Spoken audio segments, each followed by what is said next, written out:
With so many 8-point games available to us as footy fans over the course of round 15, I wanted to give this preview style a go, which I wanted to do a little while ago, but we're here now and we are hopefully loving it. And that is not just who is going to win, because not only do we all pretty much do our footy tips one way or another, I thought it'd be interesting to open up the question, who needs to win more? And dissect that. And then if you're interested, I'll just throw my tips in at the end. So if you enjoy this, watch it.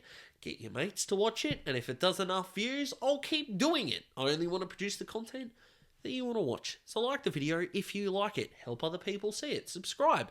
Join the Daz Talks Footy family. Help me get to 3,000. That would be amazing. But most of all, enjoy yourselves. You're absolute legends. So let's talk about round 15.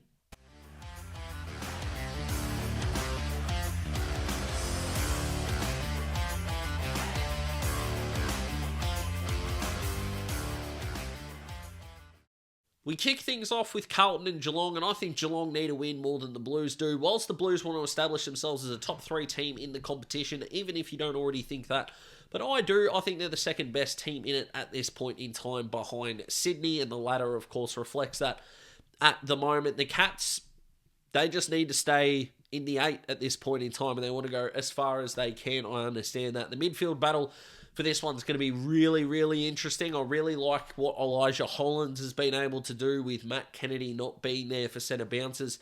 He's adding a new dynamic in there with, of course, Walsh, Cripps, Chera, these kinds of players. Williams up forward's been really good. Jacob Wiedering's in the All-Australian team surely at some point this season. So whilst Carlton are the better team, Geelong definitely need the win more, in my opinion. For Port Adelaide and Brisbane, I'm actually going with Port, which may sound a little bit strange, but it is at Adelaide Oval, and if they can't win this home game against the side that, whilst, yes, are going really well at the moment, but they still are outside of the 8, then we really can't take Port seriously. And you might be sitting there or standing there, however you're watching this, going, I already don't take Port seriously.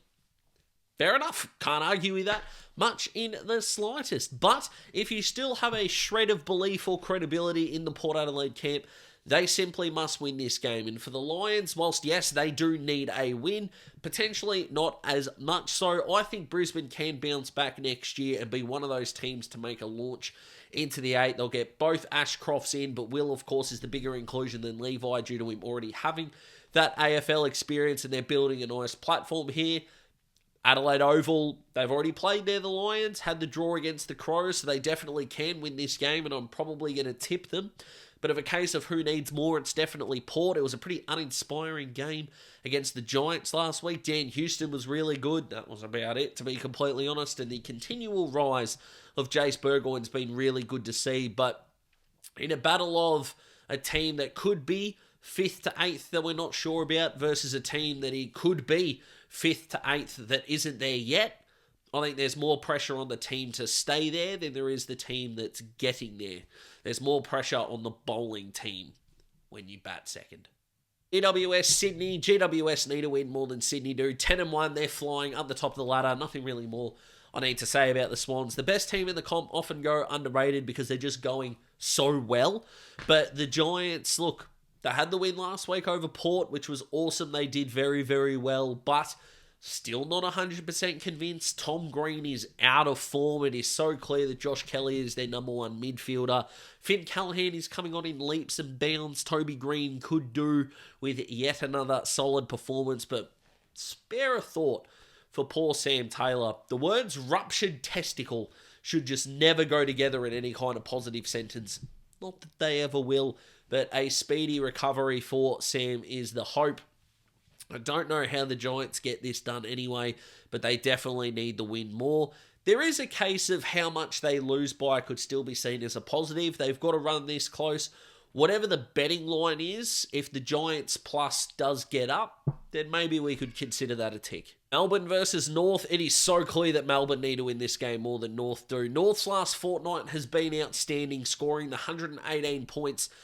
Only the first time since Tom Hawkins kicked that goal after the siren against the Hawks in 2012 that Clarko has lost a game with his team kicking 100. So 12 years apart So North will be feeling pretty good going into this game if they can just launch ball out of stoppage with no Christian Petrarca there, Wardlaw and Davies Uniacke, although he did go down today at training, so fingers crossed he is okay.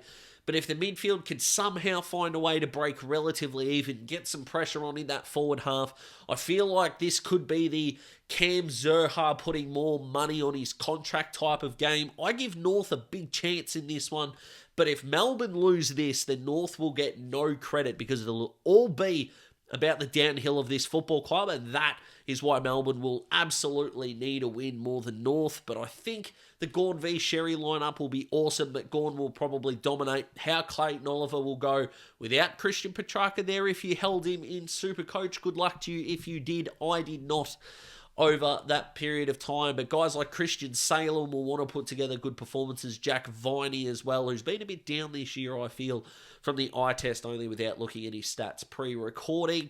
Melbourne definitely need to win more. They probably do get it done, but I don't know if I mind North Melbourne at the line here, especially if it's over 5 goals. Essendon versus West Coast. I definitely think the Bombers need a win here more than the Eagles do. Whilst a win for the Eagles would help propel their rebuild at this point in time, the Bombers want to establish themselves not only as a top 4 team, but definitely a final side in this competition, and it's games like these they simply must win.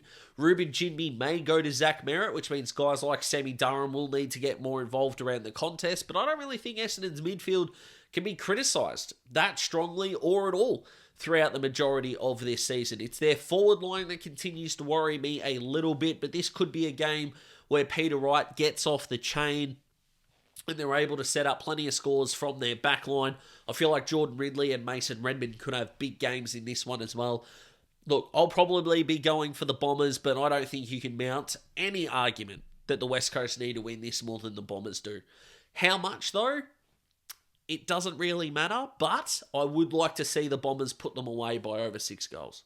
And the hardest one to pick, Freo coming off a Demon demolition and then coming off a Bulldog bitching versus a Gold Coast team that aren't in Brisbane, who aren't in Queensland, aren't in the Northern Territory, therefore shit.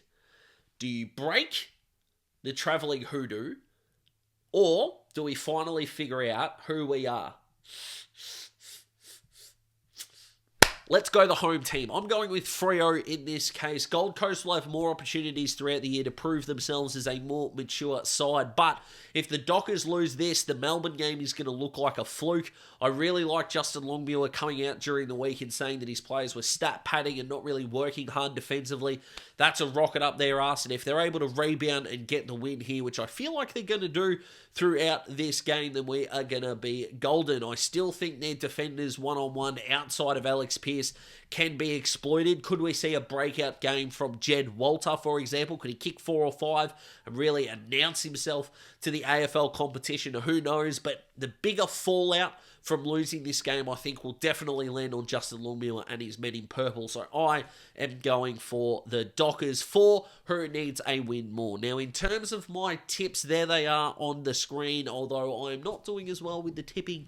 I did get 6 for 6 last week, but I've had some, I think round 10 to 13, it went really shit for me, so we're trying to get back on track, and this isn't a gambling channel or anything like that, but gamble responsibly if you're going to get on the punt throughout the weekend. But all in all, I hope you have a fantastic weekend, you absolute legends. If you enjoy this format, like the video. If you like the video, subscribe to join the Dad's Talks Footy family. We're almost at 3K, but most of all, look after you, because you deserve it.